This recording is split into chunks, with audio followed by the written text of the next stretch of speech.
We're here today to remember. Amazing grace, how sweet the sound that saved a wretch like me. 4 years later, a community comes together to show that Kelsie Schelling has not been forgotten. After 4 years, it's so nice to see that so many people still care. And I hope you know how much it means to our family to see this turn out today. The 21-year-old vanished February 4, 2013, after traveling to this Walmart in Pueblo on Northern Avenue. It was late at night, and she was supposed to be meeting her boyfriend, Dante Lucas. She had just found out the day before she was 8 weeks pregnant with his child. His reaction was not good, according to her.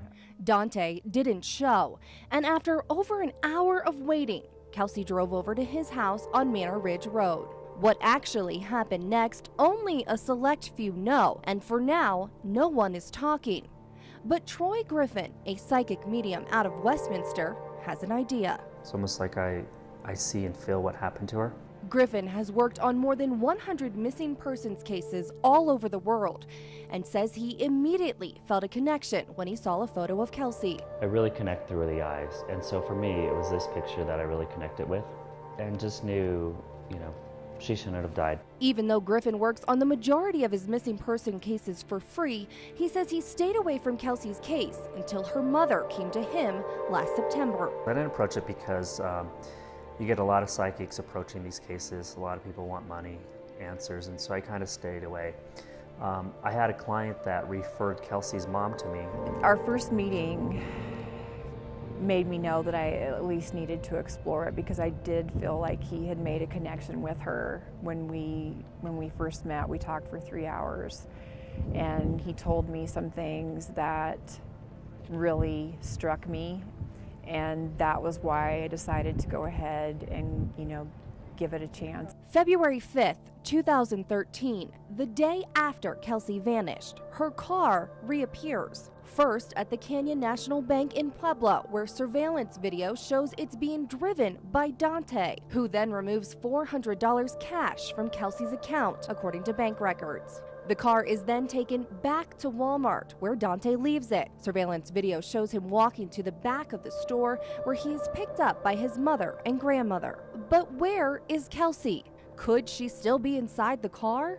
The car sits untouched until the following morning, when this unknown man approaches it, opens the door, and drives off. 7 days later, Kelsie's car was discovered here at St. Mary Corwin's Hospital. It seemed like a big breakthrough until they realized there was still no trace of Kelsie. Once her car was found abandoned, that's pretty much when I knew that something really horrible had to have happened, because she never would have left her car, so that was a horrible day. As the last person to see Kelsie alive and the last known person to drive her car, Dante Lucas quickly finds his way to the top of the list of people Pueblo police want to talk to. Dante is a local boy who attended Central High School, where he stood out as a basketball star. He had dreams of one day playing for the NBA, dreams Griffin believes were threatened by a baby. I think he was influenced by his mother. What kind of influence did she have? Power, control. He was going to be the basketball star. She was in low income, and I think it was her way out. And I think that having a girlfriend that's pregnant would have ruined his career in her eyes. What was his reaction when she disappeared? Nothing. There was no reaction, no alarm, no, nothing. Kelsie and his child are missing, and there was nothing. There was basically no emotional reaction whatsoever. Griffin believes that late February night in Pueblo, Dante tried to talk Kelsie into an abortion, but she refused, which led to a big argument. The thing that I saw with Kelsie is strangulation, possibly injury to the head, argument, fear, probably an act of rage. So in this particular case, I felt like she was strangled. I think it started in the car. I know she was drugged down the hallway. When Kelsie's mother, Laura, showed Griffin a photo of the hallway at Dante's house, I could not look at that picture. When I get a really strong hit or just feel something happened or evil there, I can't breathe and I hyperventilate and I almost get, I get nauseated. Griffin says he believes Kelsie put up a fight. And I asked Laura, I said, who taught Kelsie how to fight? Was my specific question to her, and she said her dad taught her self-defense. So she did fight back. Griffin says she fought for her life and for her baby. She was so happy about the baby. I mean, she was so excited about the baby and so looking forward to being a mom. Kelsie even had a name picked out, Cadre.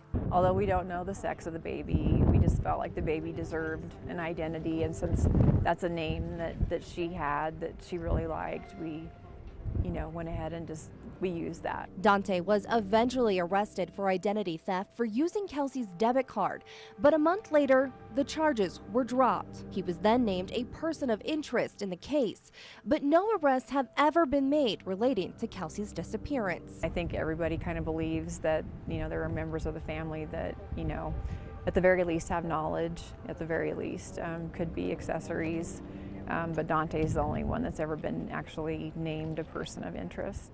Do you have a message for him if he was watching? Yeah, there's a lot I'd like to say to him, but it's really hard. I mean, I don't know how he lives with this. I don't, if not for Kelsie's sake, for the baby's sake, please let them come home. Please let us bring them home, do the right thing. I know he probably hates us as much as we hate him right now, because we haven't let up and we haven't gone away, and we're not going to. So, this needs to come to an end, and he needs to at least love his child enough to not let his child be discarded like a piece of garbage. What do we want? Justice! When do we want it? Now! As the case stalls, tensions rise between Kelsie's family and the Pueblo Police Department. The mother of a Colorado woman who went missing the day after she texted a photo of her 8-week ultrasound to her boyfriend is suing not just his family, but police and the city as well. It's been rough. It's been really rough, and so the relationship was probably good for about a month, and after that it just really started falling apart and just crumbled over time. According to a report, a fisherman here at Lake Minnequa told Pueblo police that he reeled in what he believed looked like a human torso. Pueblo police told me they looked into the report and that a body was never found. This Pueblo Police Department I'm very concerned about. Griffin continues to look into the case and says he started questioning how the investigation was being handled. She never paid the rent on time. Starting February of 2013, he started to get the rent on time and never had to call her again. Later in the year, he got a notice from the electric company that the utilities were shut off. Went over to the property, disgusting. They had to pull up the carpet. They pulled up the carpet in one of the bedrooms, and underneath the carpet was a blood stain that didn't soak through the pad because it's coated, but soaked through the carpet. The landlord called the Pueblo Police Department, and the Pueblo Police Department told them that they don't deal with that and they're not CSI Miami. And that's in the actual police report. And so this is what I'm dealing with, where I say I'm not too sure about the police department. But could you imagine being a parent and hearing that? Oh, I mean, we were so angry and so frustrated. In fact, Kelsie's parents were so angry, they filed a lawsuit against the city of Pueblo, the Pueblo police officers working on Kelsie's case at the time, and Dante Lucas and his family. The police are protected by qualified immunity, and so yes, it ultimately was thrown out. Another dead end. Refusing to give up, both Griffin and Kelsie's family try to get the case transferred to the Colorado Bureau of Investigations, but Pueblo PD refuses to hand it off. To me, they're not doing the right thing. You've had almost 4 years to work on it. You have another agency that is willing to take it on, and you won't do it. What's it come down to? Is it because of all the bad mistakes you made? Is it the ego? Is it, you want that little star on your shoulder, you know, and that's just not right. I hate to say we're stuck with them, but we are stuck with them because they're not going to turn Kelsie's case fully over to CBI. We've asked many times, and you know, they've just said they're not going to. So basically we have to try and make it work with them. Laura says they are trying to move forward and put the past behind them. We have to try and do what we can to make the relationship better and give them the chance to make up for what did and did not occur. I once was lost, but now I'm found. Was blind, but now I see. This year, on the 4th anniversary of Kelsie's disappearance, police and Kelsie's family come together in a show of solidarity. A lot of you I know have asked and are wondering why we're here today with, you know, the Pueblo Police Department. So Pueblo PD is and will remain the lead investigative agency on Kelsie's case. There's new leadership over Kelsie's case with Captain Eric Bravo, and he has promised to us his dedication to investigating Kelsie's case and bringing it to resolution, leaving no stone unturned. As hard as it is, after everything we've been through, we're trying to let the past go, not forgetting it, but just trying to move forward, trying to give him a chance to keep his word and do what he says he's going to do. The pain in their voice is not lost on us. The new eyes on the case hesitant to cast blame. I do not think that mistakes were made. The case was worked very hard. I do think that communication might have been better. And insistent Pueblo police can still solve the case. We're committed to collecting the truth and evidence that supports the truth. Laura says it's hard to continue fighting, but it's a fight she won't quit. If I ever did quit, I don't know how I would live with myself. I mean, this is my child. How could I give up on her? The answers are out there, and the family says it's time for people to come forward. We know there's somebody out there. We know there's a few people, I'm sure, that know where she's at. The case now personal for a lot more than just Kelsie's family. I want the Lucas family to be nervous about what I'm doing. Griffin says he believes he can see where Kelsie was taken last and may still be today. Google Maps just led me a place in Pueblo Reservoir that I thought was very interesting. I haven't had a chance to go there yet.